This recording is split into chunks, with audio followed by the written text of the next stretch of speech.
Lillian Carter never imagined that the same hand she once taught to pray would be the reason she was now bound to a wooden chair. Across the expansive, cold marble of the penthouse, Park Soo-jin sits draped in red silk, swirling a glass of vintage Merlot as if she's watching a boring play rather than a kidnapping.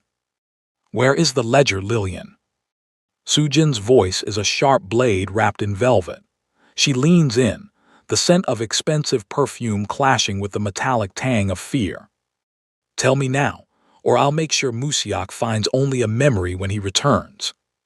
Lillian lifts her chin, her gaze as steady as the Bronzeville streets that forged her.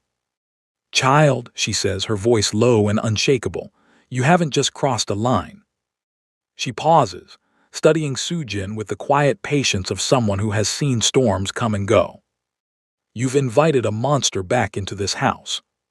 Then, the heavy thud of the mahogany door echoes through the silence.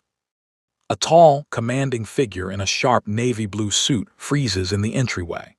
The leather briefcase in hand Musiak's hand slips, hitting the floor with a hollow sound that signals the end of the world as Soo-jin knows it. Musiak is home 3 hours early.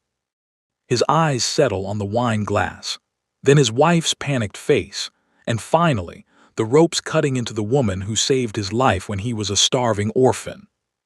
For a moment, the entire room stops breathing. In that heartbeat, the polished CEO vanishes. The ruthless syndicate boss, the son who protects his own, takes his place. Musiak slowly walks forward, his eyes dark, unreadable. Then he turns to the woman tied to the chair. His voice is calm. Too calm. "Mama, tell me something." The room tightens. "Do you want justice?" He glances toward Soo-jin, whose face has gone ghost pale. "Or mercy?" Because everyone in that room knows one terrifying truth. Whatever Lillian Carter says next will decide whether Musiak's wife walks out of this penthouse alive. But how did the most feared man in the city walk into his own sanctuary to find his wife dismantling his soul? To understand the blood that's about to be spilled, we have to go back exactly 48 hours. Before we dive into the fallout, make sure to hit that subscribe button and like this video. And I want to know in the comments, if you were in Musiak's shoes and you walked into this room, what would be your first move?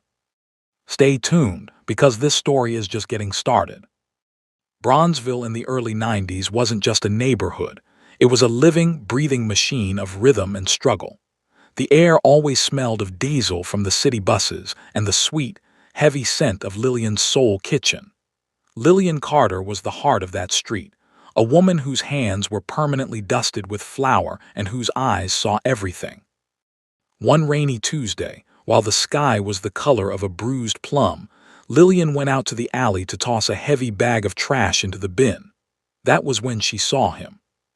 He was a scrap of a boy, no more than 7 or 8 years old, huddled behind a stack of wooden crates. He was drenched to the bone, his oversized jacket clinging to a frame so thin it looked like a collection of sticks. His skin was pale, almost translucent under the flickering street lamp, and his dark eyes were wide with a terror so deep it looked like glass. He didn't move. He didn't beg. He just stared at her with the haunting stillness of a creature that had already accepted its end. "Lord have mercy," Lillian whispered, the rain matting her hair. She didn't reach for him. She knew better than to startle a cornered soul. Instead, she propped the back door open and retreated inside. Minutes later, she returned with a cracked ceramic bowl. It was filled with steaming grits, topped with a thick slab of butter and a side of warm cornbread. She set it on the wet asphalt, 3 feet away from his hiding spot, and stepped back. The boy's nose twitched. The scent of real food seemed to physically pull him forward. He lunged for the bowl, eating with his bare hands, sobbing silently as the warmth hit his stomach. Lillian watched from the doorway, her heart breaking for the boy who spoke no English but understood the universal language of hunger. Day after day, the boy returned. She eventually learned his name was Musiak, a child of immigrants who had fallen through the cracks of a cold city. She didn't call social services. She had seen too many boys get lost in that system. Instead, she brought him inside. She sat him at the back booth, gave him a warm cloth for his face, and taught him his first English words over plates of fried chicken and collard greens.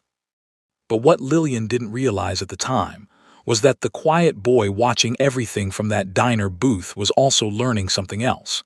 He watched how men treated her with respect, how the neighborhood protected her, how a single woman with nothing but courage and kindness could command loyalty stronger than fear.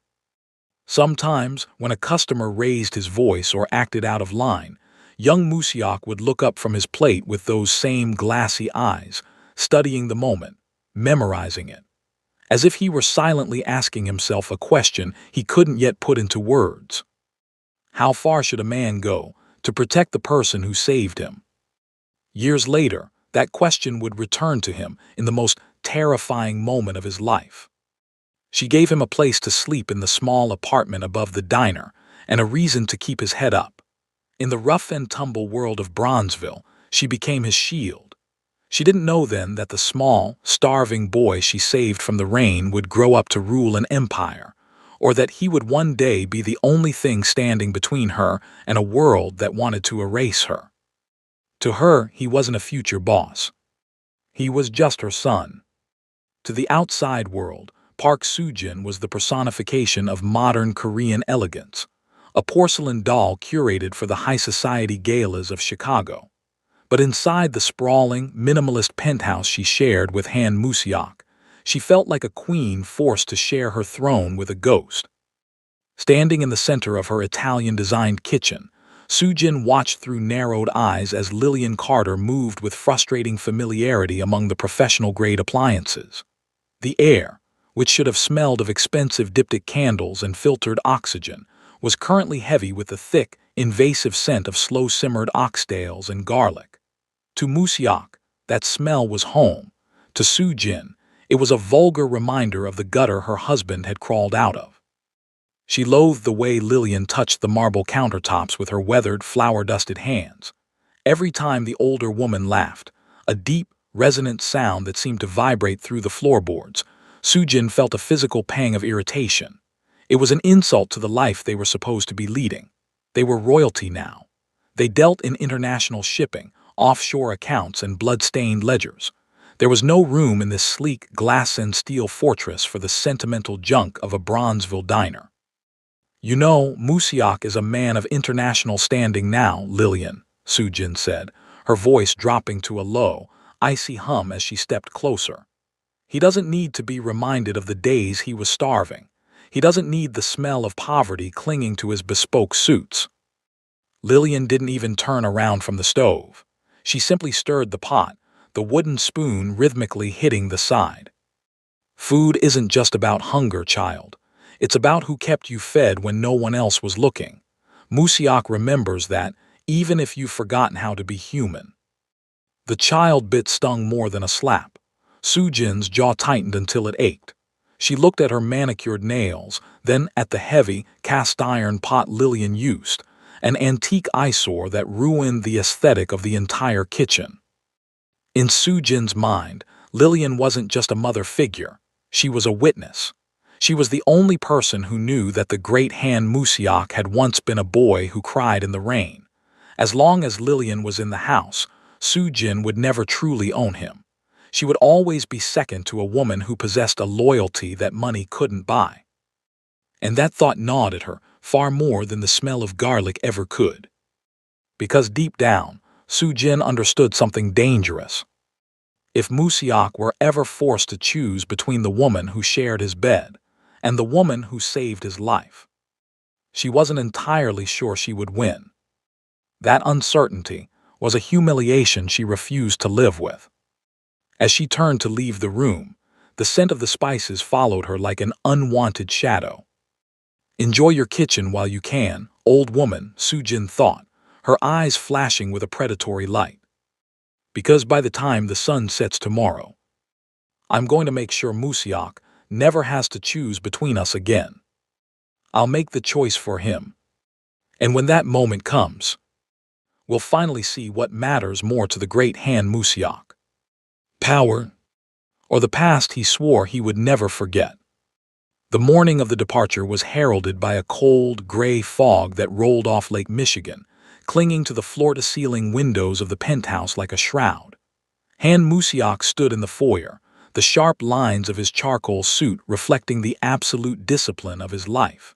He checked his watch, a habit of a man who measured success in seconds, before turning to his wife. Sujin stood by the door, the picture of a devoted partner. She wore a cream-colored silk robe, her face a mask of soft, manufactured concern. She reached out, straightening his lapel with a lingering touch that felt more like a brand than an endearment. 48 hours is a long time for the house to feel so empty, Musiak, she murmured, her voice tilting with just the right amount of longing. Musiak offered a rare, thin smile. He leaned down and pressed a brief, firm kiss to her forehead. I'll be back before you've had time to miss me. Keep things quiet while I'm in Seoul. The Morello family is looking for any sign of a crack in our foundation. I know how to handle the foundation, Sujin replied, her eyes dipping for a fraction of a second toward the hallway that led to the kitchen, where Lillian was already humming a gospel tune over a pot of coffee. Musiak turned to the two men standing like stone pillars near the elevator, Min Ho and Di Sung. They were part of his elite inner circle, men he had personally vetted and paid triple the industry standard, or so he believed. He didn't see the slight, almost imperceptible nod Di Sung gave to Sujin as Musiak turned his back. He didn't see the way their hands rested a little too comfortably on their holsters, not to protect the house from the outside, but to secure it from within. Min Ho, stay on the perimeter. Di Sung, you're on the door, Musiak commanded, his voice echoing with the weight of a king. Lillian's safety is the priority. If a single hair is harmed, don't bother waiting for my return. Understood, boss, they replied in unison, their voices flat and rehearsed. But before stepping into the elevator, Musiak paused. For a brief moment, he glanced down the hallway toward the kitchen. He could hear Lillian humming softly to herself, the same gospel tune she used to sing in the diner all those years ago. The sound pulled something deep in his chest. Min Ho, he added quietly, his voice lowering. If anything ever forces you to choose between protecting my empire or protecting her. He let the sentence hang in the air. Then he finished it. You protect her. The guards nodded again. But the look that passed between them after Musiak turned away said something very different. With a final nod to his wife, Musiak stepped into the private elevator. As the doors slid shut, the last thing he saw was Sujin's elegant silhouette, her hand raised in a delicate wave. He felt a strange, cold prickle at the base of his neck, a residual instinct from his days on the streets of Bronzeville, but he brushed it off as travel fatigue. He was at the height of his power, surrounded by his own men, in a fortress of his own making. He had no way of knowing that the moment the elevator hit the lobby, the men he trusted would turn the locks, cut the external feed, and look to his wife for their next set of orders. The shepherd was gone, and the wolves had already been paid in gold to look the other way. Because in this house, loyalty was about to be tested in the most brutal way possible. And soon, Musiak himself would have to answer the same question he unknowingly left behind in that hallway. When the moment comes, who do you protect? The silence that followed the elevator's descent was not the peaceful quiet of a home at rest. It was the heavy, suffocating stillness of a trap snapping shut. For a moment, nothing moved. Then the penthouse changed. Lillian Carter stood in the vast kitchen, her hand frozen on the handle of a cast-iron skillet, when the familiar rhythm of the house suddenly died. The soft hum of ventilation units faded. The quiet footsteps of staff disappeared. Even the distant city noise seemed muffled, as if the walls themselves had decided to listen. She felt it instantly, the way people who had survived hard lives always did. Something was wrong. Out in the hallway, the two young housemaids, Girls who usually hurried about with nervous smiles and lowered eyes were being escorted toward the service exit by D-Sung. Not speaking, not protesting, just walking. No explanations were given, no instructions were exchanged. They were simply removed. Lillian slowly set the skillet down and wiped her hands on the front of her apron before stepping into the hallway. D-Sung, she called out calmly. Where are those girls going? It's far too early for their shift to end. The bodyguard did not answer. He stood by the massive, reinforced doors of the penthouse with his back toward her.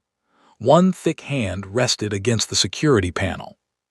A second later, clack, clack, clack. The electronic deadbolts engaged one by one with deep metallic thuds that echoed down the hallway like the closing of a vault. The sound crawled down Lillian's spine.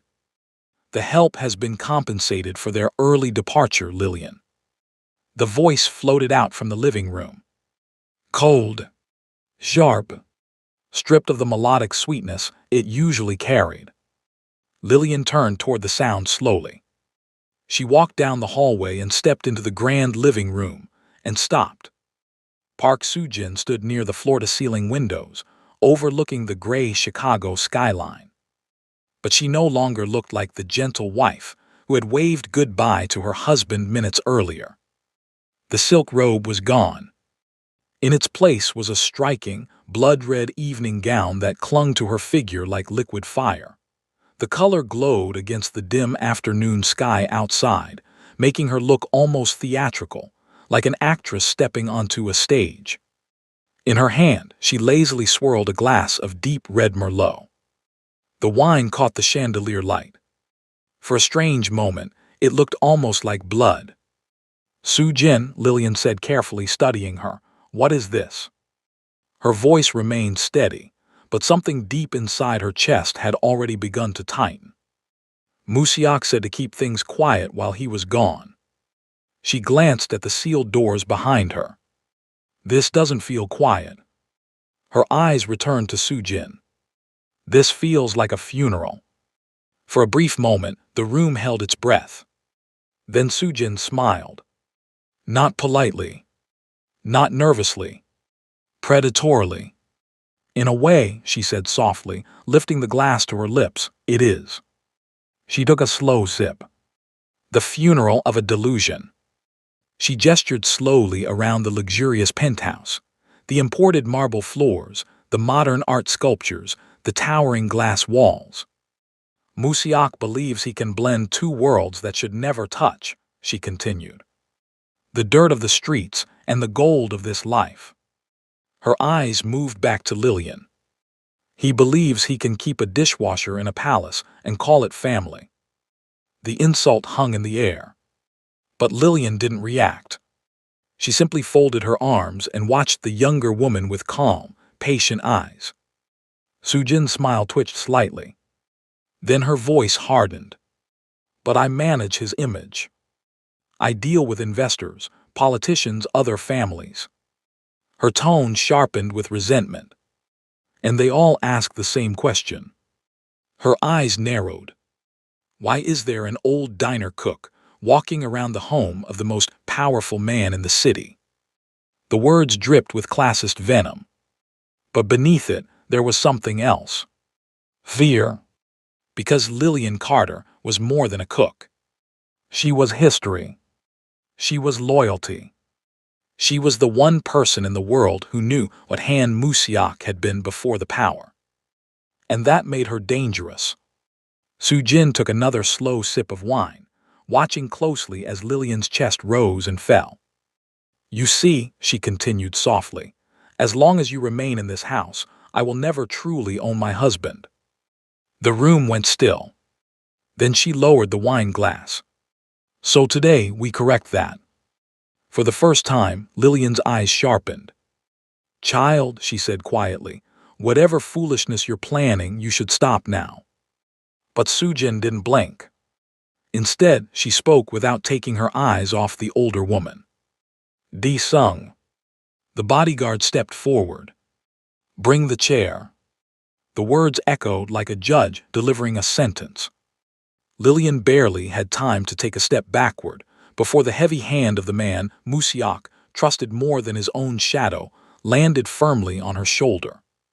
His grip tightened, and in that moment Lillian understood. The guards had been bought, the house had been sealed, and Musiak was thousands of miles away. The silence of the penthouse was broken by a slow, scraping sound. A heavy wooden chair dragged across the dark oak floor. The sound echoed through the enormous room like the opening note of a nightmare. A nightmare Lillian Carter never believed she would face. In the home of the boy she once saved from the rain. The thick, abrasive bite of the hemp rope felt foreign against the soft wool of Lillian Carter's sweater. D-Sung worked with a practiced, almost surgical efficiency. His large hands moved quickly, looping the rope around her arms, her chest, the back of the heavy oak chair. Each knot tightened with quiet precision until the wood beneath her creaked under the strain. Lillian didn't struggle. She understood something men like D-Sung often forgot. In a house built on high-end security and low-end betrayal, brute strength was rarely the weapon that mattered most. Patience was. Faith was. And loyalty was stronger than any rope. Across the room, Park Soo-jin slowly circled the chair. The polished marble floor reflected the deep crimson of her gown as she moved, the soft rustle of silk sounding almost like a snake sliding through grass. She stopped directly in front of Lillian. The hem of her expensive dress brushed against the older woman's sensible shoes. For a moment, Soo-jin simply studied her. Then she leaned down until their faces were only inches apart. "Musiak is a man of many layers," she whispered. Her voice was smooth, almost gentle. "But he is also a man of secrets." Her eyes sharpened. And powerful men never trust banks alone. She straightened slightly. "There is a ledger, Lillian, a physical one, small, black, leather-bound." Her fingers slowly traced the air, as if outlining the object. "It contains everything, the Morello accounts, offshore holdings, silent partners, hidden roots." Her gaze hardened. "The entire empire." She tilted her head. "And I know he gave it to you." The room fell silent. For a moment, the only sound was the distant hum of Chicago traffic far below the penthouse. Then Lillian finally looked up. Her breathing was shallow but steady. "He gave me his heart to keep safe, child," she said quietly. Her voice was calm, unshaken. "Anything else is just paper and ink." Crack! The slap landed suddenly. Sharp. Violent. The sound ricocheted off the marble walls like a gunshot. Lillian's head snapped to the side. A thin line of blood appeared at the corner of her mouth where her lip had split. But she didn't cry out. She didn't even flinch. Slowly, she turned her face back. Soo-jin stood there, her expression strangely calm. Not furious. Not wild. Just bored. "Don't play the martyr with me," she said coldly. Her voice had lost all softness now. "You are a relic, Lillian." Her eyes swept over the older woman with clear disdain. "A leftover piece of a life Musiak has already outgrown." She stepped closer. "If you tell me where the ledger is, I'll let D-Sung drive you to a bus station." Her voice dropped to a whisper. "You can return to your little grease-stained diner in Bronzeville, serve your fried chicken, say your prayers." She leaned closer. "And forget this life ever existed." Then her hand moved. Her manicured fingers wrapped around the rope across Lillian's chest. And pulled. The fibers dug deep into her skin. "If you do." Her voice hardened into something ugly. "I'll make sure the last thing you feel is the regret of failing the boy you claim to love so much." The words lingered. Then Lillian closed her eyes. The penthouse disappeared. The marble. The red dress. The ropes. All of it faded. Instead, she saw a rainy alley in Bronzeville. A tiny boy, shivering, starving, looking at a bowl of grits like it was the first miracle he had ever seen. She felt his small fingers clutching her hand. "Lord," Lillian murmured softly. Her voice was low, but it carried a strange, steady strength that filled the room. "Cover him with your wings. Keep his heart from turning to stone in the cold of this world." She took a slow breath. "Let him find his way home." Her voice softened even more. "Not for my sake, but for his. Are you even listening to me?" Sujin snapped, suddenly grabbing Lillian's chin and forcing her head upward. Their eyes locked. For the first time, Sujin hesitated. Because what she saw there wasn't fear. It wasn't anger either. It was pity. Quiet. Deep. Terrifying. "I'm listening, Sujin," Lillian said gently. "But you're the one who's deaf." Sujin's grip tightened. "You think these ropes hold me?" Lillian's voice grew steadier. "I've survived things you couldn't even imagine." She leaned forward slightly despite the restraints. "And my son." A small smile touched the corner of her mouth. "My Musiak." Her voice dropped to a whisper. "He's already on his way." Sujin's eyes flashed. "I can feel the storm coming." Then Lillian looked directly into her eyes. "And honey." A pause. "You didn't bring an umbrella." Rage twisted Sujin's face instantly. Her arm shot upward. She raised her hand to strike again. But suddenly, the air in the room changed. It was subtle at first. A strange shift in pressure. Like the moment before a thunderstorm breaks. Then, ding! The soft chime of the private elevator echoed through the hallway. The sound froze everyone in place. Because it came 3 hours earlier than it was supposed to. And somewhere deep in the penthouse, a storm had just arrived.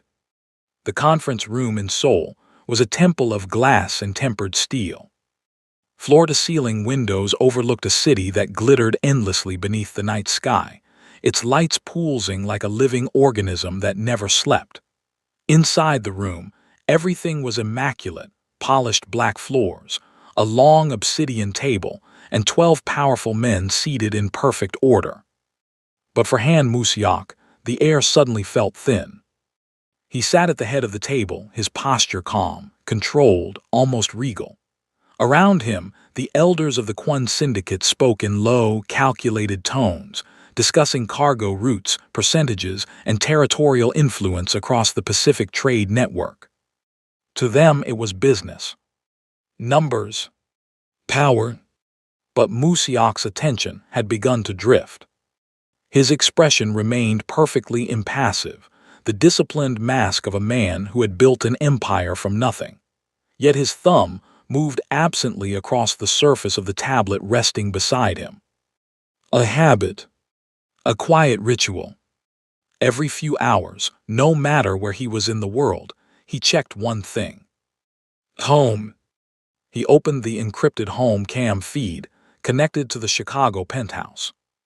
Normally it brought him peace. The quiet hallway lights. The distant movement of staff. Sometimes Lillian in the kitchen, humming an old gospel tune. Sometimes Sujin, reading near the windows. Small signs that the one place he trusted in the world was still standing. Tonight the feed flickered to life. At first glance, everything looked normal. The living room glowed under the warm amber light of the chandeliers. The fireplace cast soft shadows across the marble floor. Lillian's favorite armchair sat near the window. Empty. A shadow moved slowly near the fireplace. Musiak stared at the screen. 5 seconds passed. Then 10. Something in his chest tightened. His eyes narrowed slightly. The same sharp eyes that had spent years studying enemies, memorizing tells, detecting the smallest weaknesses in men who believed themselves untouchable. He focused on the screen again. The shadow moved past the fireplace. Exactly the same arc. Exactly the same speed. Musiak's thumb froze on the tablet. A second later, a tiny digital artifact flickered near the corner of the frame. A microscopic pixel glitch. So small most people would have missed it. But Musiak didn't miss things like that. The feed wasn't live. It was a loop. A cold, visceral dread settled deep in his stomach. Not the fear of a businessman losing money. Not the anxiety of a deal collapsing. This was older than that. Primal. The same instinct he had felt as a child hiding behind trash cans in Bronzeville, while sirens screamed through the night. His security system was impenetrable. His encryption had been built by the best engineers money could buy. There was only one way to create a loop like that. It had to be done inside the house. Very slowly, Musiak lifted his eyes from the tablet. The elders were still speaking. The Busan corridor will give us a 40% increase in shipping efficiency, one of them said. Mr. Han. The voice cut through the room. An older man leaned slightly forward. Is there an issue with the proposal? Musiak didn't answer. He rose from his chair. Slowly, the heavy leather scraped across the floor with a low, dragging sound that silenced the entire room. 12 men stopped talking instantly. They watched him. Because something had changed. The calm executive who had entered the room an hour earlier was gone. Musiak picked up his phone and quickly entered a coded sequence, bypassing the main penthouse system. If the cameras were compromised, he had one more safeguard. The emergency beacon. A tiny signal transmitter hidden inside the pendant Lillian wore around her neck, a gift he had insisted she keep with her at all times. The device activated. His phone waited, searching for the signal. 1 second. 2. 3. Nothing. The signal was being jammed. The room seemed to shrink around him. Musiak thought back to that morning. Sujin standing by the door, her hand adjusting his lapel. The softness of her voice. The perfection of her smile. Too perfect. His stomach turned cold. The meeting is over. The words came out low. Controlled. But underneath them was a growl that made every man in the room fall silent. No one argued. No one questioned him. Because the expression in Musiak's eyes was something few people had ever seen. Pure violence. He turned toward the door and began walking. Long, purposeful strides. The businessmen behind him remained frozen in their seats. The $1 million deal no longer mattered. The negotiations. The territory agreements. None of it mattered. The businessman had disappeared. In his place stood the orphan boy who had once eaten from a cracked bowl of grits in a diner kitchen. The boy who had been given a second life by one woman. And that boy had grown into a man capable of destroying cities. As he stepped into the hallway, his lead security officer rushed forward. Boss. Musiak didn't slow down. He only gave one order. Prepare the jet. His voice dropped lower. Colder. We're going home. A pause. Then the final word landed like a gunshot. Now. Somewhere across the ocean. A storm had already begun forming. And by the time Han Musiak returned to Chicago, someone was going to drown in it. The cabin of the Gulfstream G650 was a hollow, vibrating tube of pressurized tension as it tore through the night sky at Mach 0.9.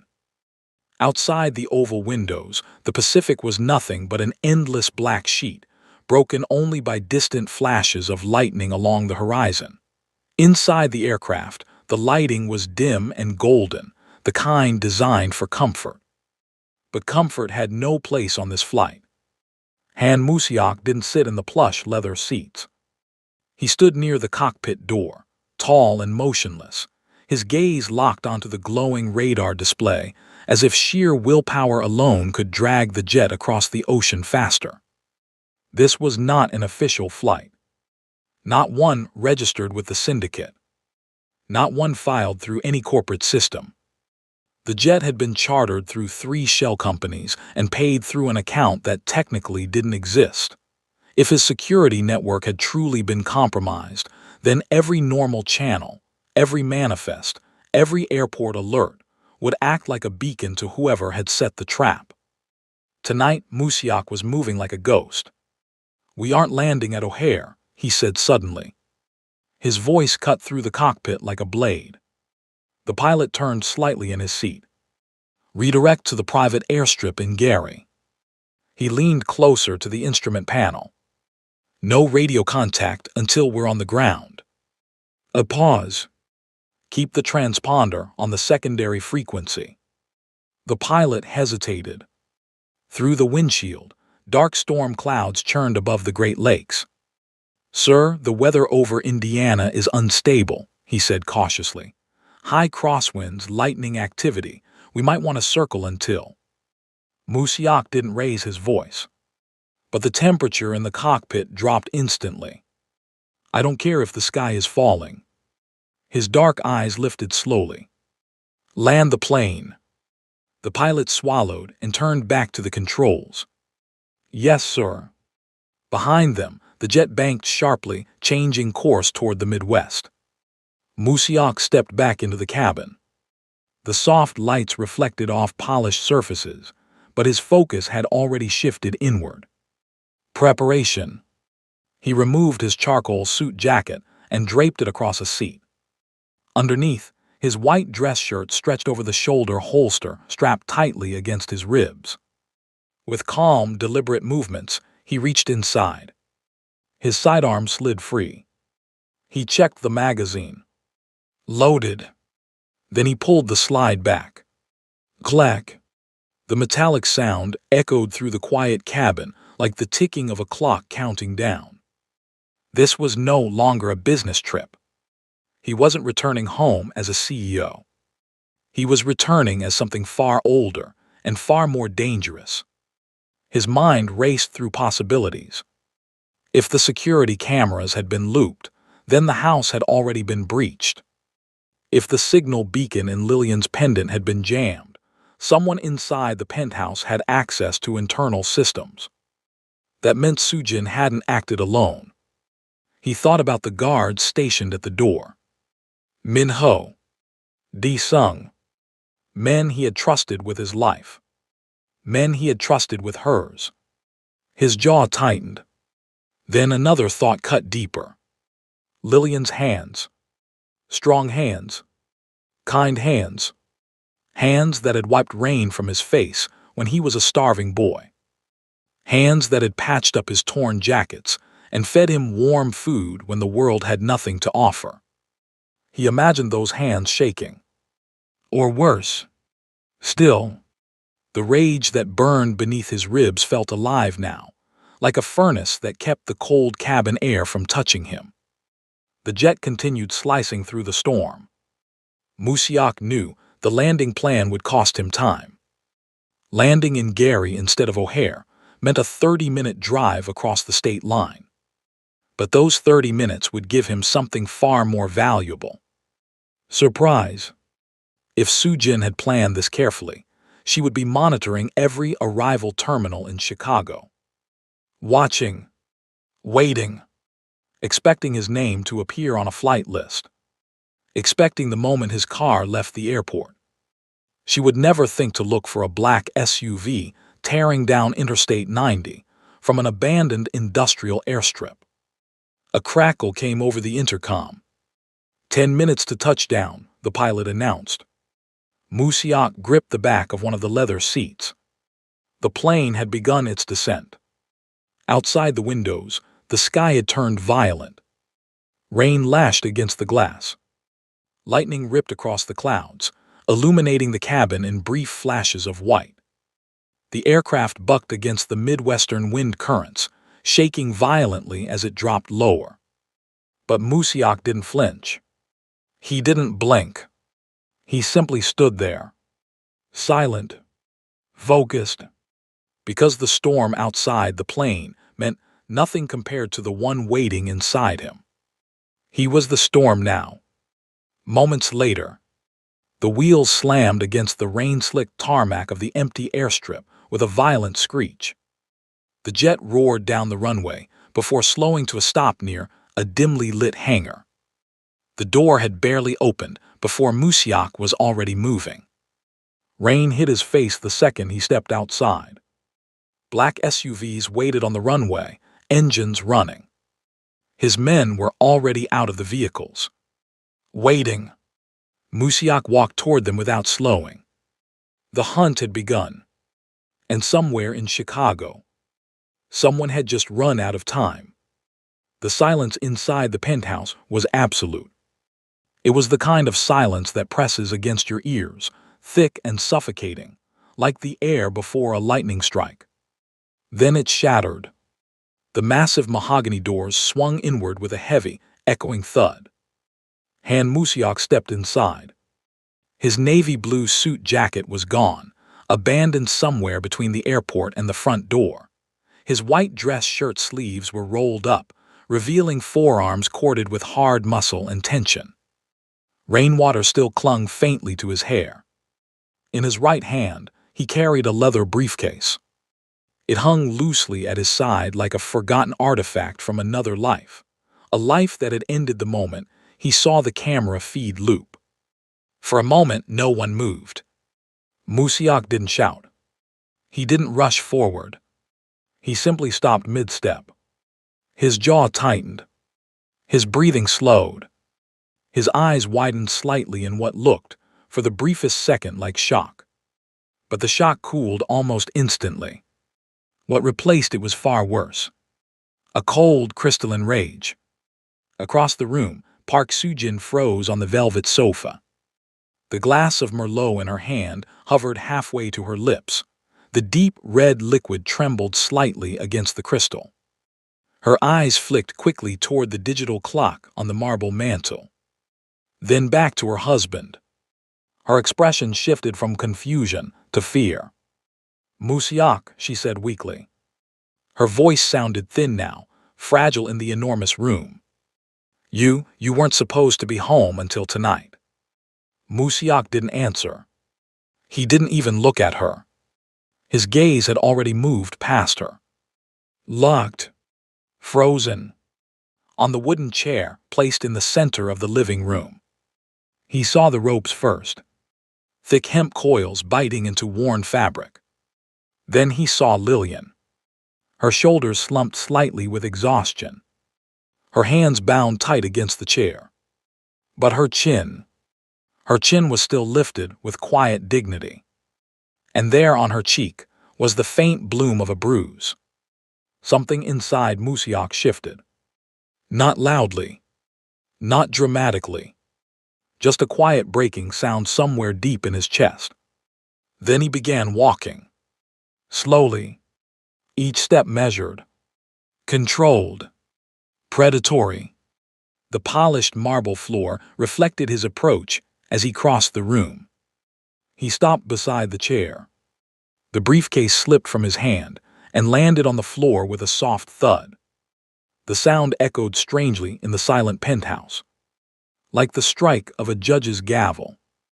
Musiak lowered himself to one knee in front of Lillian. For the first time since entering the room, his face softened. Just slightly. "I'm sorry, Mama," he whispered. His voice cracked faintly, the vulnerability cutting through the room like a knife. "I'm so sorry I let this into our home." Lillian looked down at him.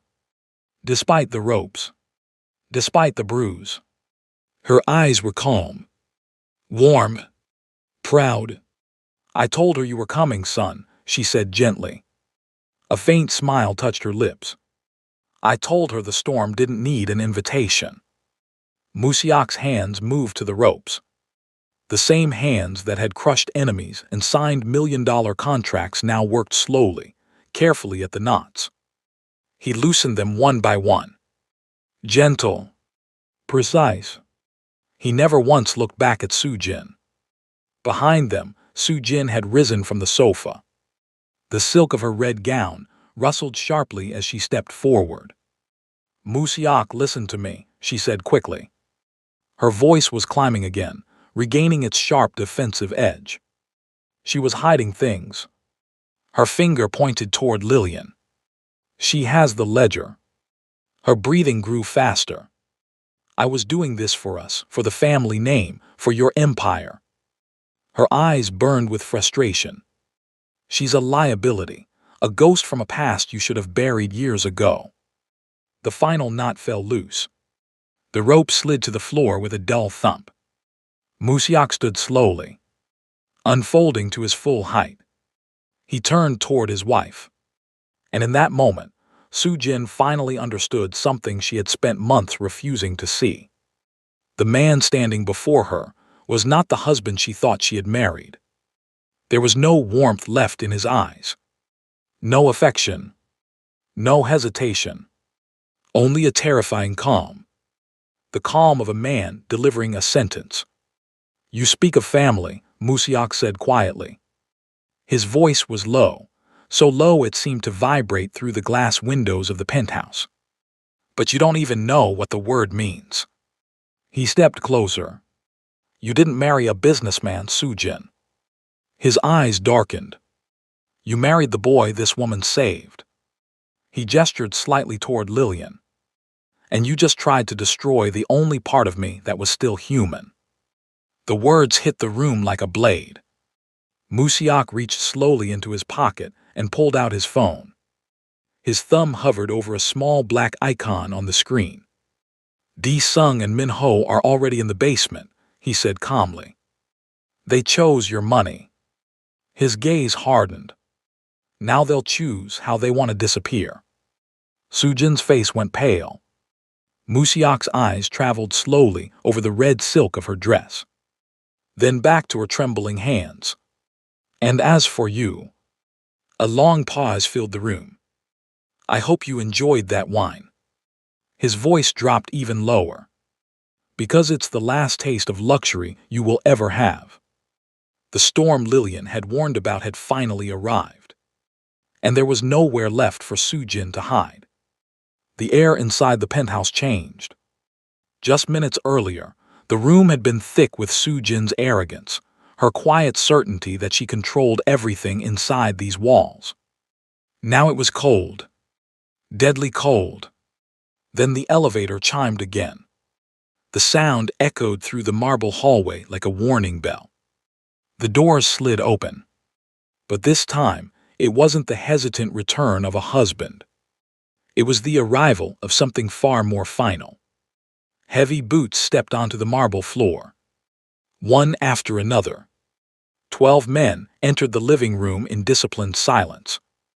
They wore the charcoal tactical gear of Han Musiak's Shadow Guard, the elite unit that protected the inner circle of his empire.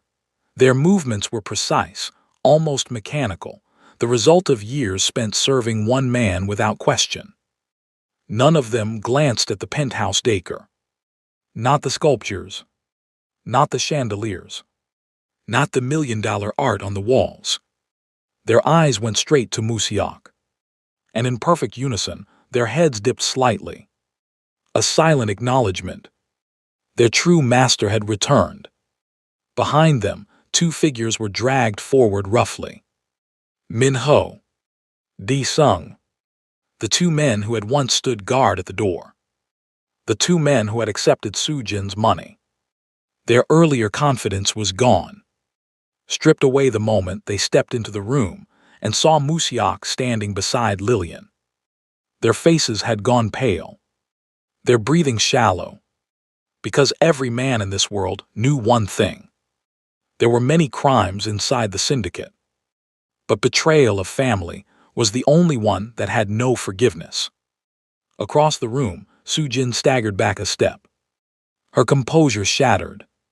"Musiak, please," she gasped. Her hand trembled as she fumbled for her phone. My father, my brothers, they won't stand for this. Her voice grew desperate. You know, the alliance between our families is the only thing keeping the Morellos from moving against you. She pointed toward him, her voice rising. If you touch me, you start a war with the Park family. Musiak didn't blink. He didn't react. He simply looked at her with an expression so calm it was almost terrifying. Then he spoke. Call them. The words landed like stones. Sujin froze. Musiak nodded slowly toward the phone in her hand. Call your father. His voice remained flat. Tell him exactly what you did to the woman who raised me. For a moment, Sujin hesitated. Then panic overpowered her. Her fingers moved quickly across the screen. The phone rang. Once, twice, 3 times. In the silent penthouse, every ring echoed. Then the line connected. A deep, composed voice answered. Park Sang-hoon, patriarch of the Park family. Father, Sujin cried immediately, relief flooding her voice. Musiak has lost his mind. Her words tumbled out in frantic bursts. He's threatening me. He's brought his guards. Send the men. Send everyone now. The room held its breath. For several seconds, there was only silence from the other end. Then her father finally spoke. But his voice didn't carry anger or urgency. Only distance. Cold, calculating distance. Sujin. The way he said her name felt like a judgment. Musiak contacted me 10 minutes ago. Sujin's face went still. Her father continued. He sent photographs. A pause. Of Lillian Carter. The words felt heavier than anything that had come before. You were instructed to manage your husband's household. His tone hardened. Not to desecrate his blood. Sujin's lips parted, but no sound came out. The Park family does not protect those who choose to destroy themselves, her father said calmly. Another pause. You are on your own. Click. The call ended. The phone slipped from Sujin's hand. It hit the hardwood floor with a sharp crack. The sound echoed through the room. For several seconds, she simply stood there.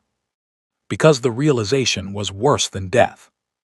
Her family hadn't just refused to help her. They had abandoned her. Sacrificed her. To protect themselves from the storm she had unleashed. They feared Musiak more than they loved their own daughter. Slowly, Musiak stepped forward. His shadow fell across her like a curtain closing. Up close, he no longer looked like the husband she had manipulated for months. He didn't even look like a man anymore. He looked like something ancient. A force of judgment. The embodiment of the Great Purge that had once wiped out half the syndicates of Chicago. Min Ho. Di Sung. The 2 traitors jerked upright instantly. Musiak's voice was calm again. Too calm. Take her to the basement. Sujin's breath caught. Musiak continued. Since she values the Park family name so much. His eyes hardened. She can spend her final hours reflecting on why it wasn't enough to save her. The shadow guard moved forward immediately. Hands grabbed Sujin's arms. Her composure finally shattered. No, please, Musiak. Her screams filled the penthouse as they dragged her toward the elevator. She kicked, struggled, begged, but none of the guards hesitated. Their faces remained expressionless. Because every man in that room understood one rule above all others. In Han Musiak's world, there was no sin greater than betraying his mother. The elevator doors closed. The screaming faded. Silence returned to the penthouse. Lillian slowly reached out and took Musiak's hand. Her touch was warm, steady, the only thing anchoring him to the light. Because without it, The storm inside him might never stop. The heavy, bulletproof glass of the Chicago penthouse was 1,000 miles behind them now. In its place stood something far quieter, something gentler. The sharp scent of polished marble and cold steel had been replaced by the soft fragrance of damp soil, blooming jasmine, and freshly cut grass drifting through the warm air of a quiet Georgia suburb. Here there were no armed guards, no encrypted cameras, no whispered conversations about territory or power. Only the slow rhythm of ordinary life. Crickets chirped lazily in the shade of tall oak trees, their branches swaying softly in the afternoon breeze. A white wooden porch wrapped around the small house like an embrace, its rocking chairs creaking gently whenever the wind passed through. Inside the modest kitchen, sunlight spilled across the wooden floorboards in warm golden stripes. The room was simple. A wooden table, a worn stove, a small window that looked out onto a backyard garden. But for the first time in years, the air felt light. Han Musiak stood at the stove. The expensive navy suits that once defined him were gone. In their place, he wore a simple linen shirt with the sleeves pushed up past his elbows. The transformation would have shocked anyone who had known him in Chicago. The most feared man in the city now looked like a man learning how to breathe again. His brow was furrowed in deep concentration as he stared down at a small, weathered index card resting beside the stove. The handwriting was faded, the corners bent from years of use. A recipe. Lillian Carter's recipe. Musiak stirred the pan carefully, watching the garlic sizzle in olive oil like it was the most delicate operation he had ever performed. Musiak, Lillian's voice called from across the kitchen. Warm. Playful. You're going to burn that garlic if you don't keep it moving. She sat at the small breakfast table near the window, snapping fresh green beans into a ceramic bowl. The bruises that once darkened her skin had faded now, leaving behind only the strength in her eyes. Her movements were calm, unhurried, peaceful. Musiak quickly stirred the pan again. I followed the instructions, Mama, he said defensively. It said 3 cloves. Lillian chuckled softly. The sound filled the room like music. Recipes are just suggestions, son, she said, shaking her head. You cook with your heart. She raised one eyebrow playfully. You ruled an empire, but you're scared of a little seasoning. Musiak glanced over his shoulder. And for a moment, the hard edges of the old Mafia boss disappeared completely. A genuine, boyish grin spread across his face, the same smile he had worn years ago when he sat in the back booth of a diner in Bronzeville. I'm not ruled by the syndicate anymore, Mama, he said. He gestured toward the stove. I'm ruled by this kitchen now. It was the truth. After that night in the penthouse, something inside him had finally broken free. The endless cycle of power, the violence, the cold calculations that had ruled his life for years. He had dismantled it all. The empire, the networks, the offshore accounts. The hand name that once terrified half the city had been quietly erased from the underworld. Not out of fear, but out of understanding. Because Musiak had realized something that power had hidden from him for years. Power meant nothing if the person who gave you your life couldn't live it in peace. He lifted the tasting spoon to his lips, closed his eyes. The flavors settled slowly across his tongue. Garlic, salt, a little too much pepper. But beneath it all, something deeper. Soul. It tasted like the back booth of a diner in Bronzeville. Like rainy afternoons. Like second chances. How is it? Lillian asked, tilting her head. Musiak opened his eyes. Then he turned off the stove. He carried the plate carefully to the table and knelt beside her chair, just as he had the night he found her tied to that wooden chair in Chicago. But this time, There were no ropes, no fear, only warmth. "It's almost as good as yours," he said quietly. Lillian took the fork and tasted the food. She chewed thoughtfully, closed her eyes. Then she nodded slowly. A proud smile touched her lips. "You turned out all right, boy," she said softly. "You turned out just fine." Outside, the wind moved gently through the oak trees. The afternoon sun drifted slowly across the porch. And in the quiet peace of that Georgia kitchen, the Mafia boss who once ruled Chicago was gone. All that remained was a mother, a son, and a Sunday dinner that no one would ever interrupt again. The fall of Han Musiak's empire reminds us that power without loyalty is empty, and betrayal within a home is the deepest wound of all. True strength isn't domination. It's protecting the people who loved you before the world feared you. Family, gratitude, and honor will always outlive wealth, titles, and power. If this story moved you, share your thoughts in the comments. What lesson stayed with you most? Don't forget to like, subscribe, and share this story with someone who believes loyalty and love still matter. Your support helps us bring more powerful stories like this to life.